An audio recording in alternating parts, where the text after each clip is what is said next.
250th episode of Dynamite Mm-hmm.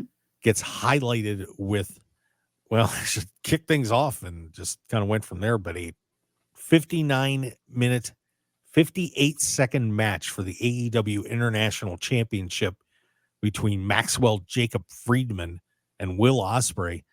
And just when you thought this thing might be headed to a draw, Max pulls out his Dynamite Diamond ring, smacks Will in the face after he won't do the Tiger Driver, and we have a new AEW International Champion. Unbelievable match. Kind of a shocking finish, though, Phil. Were you surprised that MJF won the international title on Wednesday night? I'm very mixed on it, to be very honest, because I think Will Ospreay was a great champion. This is not the last thing you're ever going to see of Will Ospreay. But, I kind of knew MJF was rising back up to something now that he's returned. So I'm not overly shocked that he got it either. What makes me feel bad is that I feel like AEW is legitimately trying to turn a corner. And we've been very critical when we've talked before on the show about AEW, their presentation, how they're doing, how they're reaching out to fans or not. And I feel like legitimately they are trying to turn around this corner. They had a great match. And how many people saw it? And that's the struggle that I'm having more of, is they've lost so much of that drive and energy for how they promote themselves. They need to do something else to kind of kick themselves a little bit more.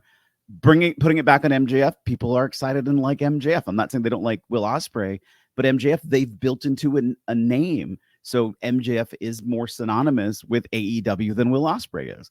So I think this is a good move in the right way for marketing. And now people will go, wait a minute, that match went an hour. They can go back and watch it. And so I think, if anything, it might help put towards next week and see how they do in the ratings then.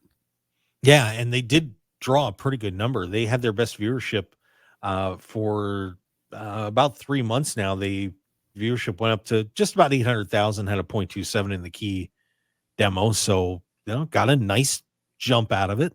MJF doesn't hurt. And, this was, a really nice run for them. So we'll see what they do with it. I'm curious to see where both of these guys go from here now.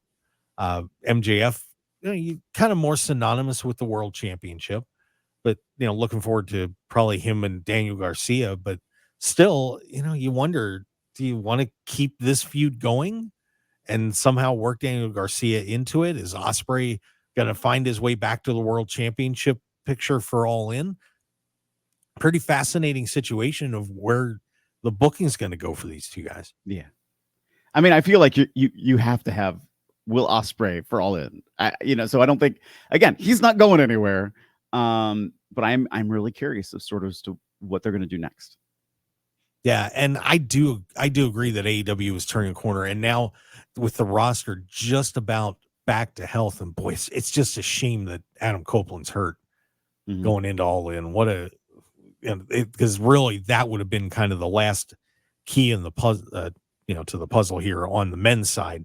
We're still missing Jamie Hayter on the women's side, but that would have been great to have him for All In. But a nice win for MJF, and a fun ending there too. I kind of pulling out the oxygen tank, going back to that, and the whole deal.